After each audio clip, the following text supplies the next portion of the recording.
সুলাইমান আলাইহিসসালাম ও জিনদের যুদ্ধ। ইসলামের আলোকে সত্য ঘটনা অবলম্বনে কল্পমিশ্রিত একটি কাহিনী। সুলাইমান আলাইহিসসালাম ছিলেন এক মহান নবী ও রাজা। আল্লাহ তাকে এমন শক্তি দিয়েছিলেন যা আর কারও ছিল না। তিনি শুধু মানুষ নয়, জিন, পাখি এবং পশুদের ভাষাও বুঝতেন এবং তাদের দিয়ে কাজ করাতেন। একদিন সুলাইমান আলাইহিসসালাম জানতে পারলেন যে একদল জিন বিদ্রোহ করেছে। তারা একটি পাহাড়ি অঞ্চলে গিয়ে মানুষদের ভয় দেখাচ্ছে, ঘরবাড়ি ধ্বংস করছে এবং আল্লাহর আদেশ অমান্য করছে।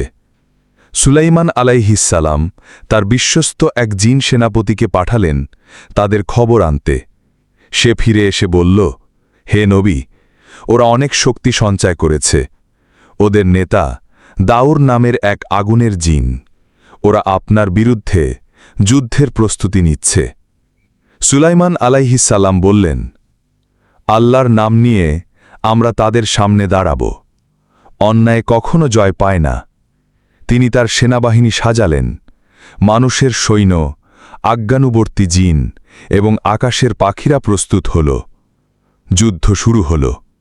আকাশে আগুনের গোলা, বাতাসে ঝড় আর মাটিতে গর্জন। বিদ্রোহী জিনেরা ভয়ঙ্কর রূপে আক্রমণ চালালেও সুলাইমান আলাইহিসসালামের সেনাবাহিনী আল্লাহর সাহায্যে প্রতিরোধ করল। তার লাঠির একটি ইশারায় আগুন নিভে গেল, মেঘে ঢেকে গেল আকাশ। শেষমেশ বিদ্রোহী জিনেরা পরাজিত হল। তাদের নেতা দাউর আত্মসমর্পণ করল।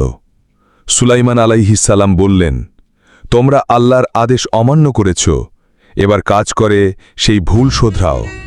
তিনি তাদেরকে বড় বড় ইমারত ও মসজিদ নির্মাণের কাজে লাগালেন। এইভাবে সুলাইমান আলাইহিসসালাম সত্য, ন্যায় ও আল্লাহর আদেশ প্রতিষ্ঠা করেছিলেন জিন ও মানুষের মধ্যে।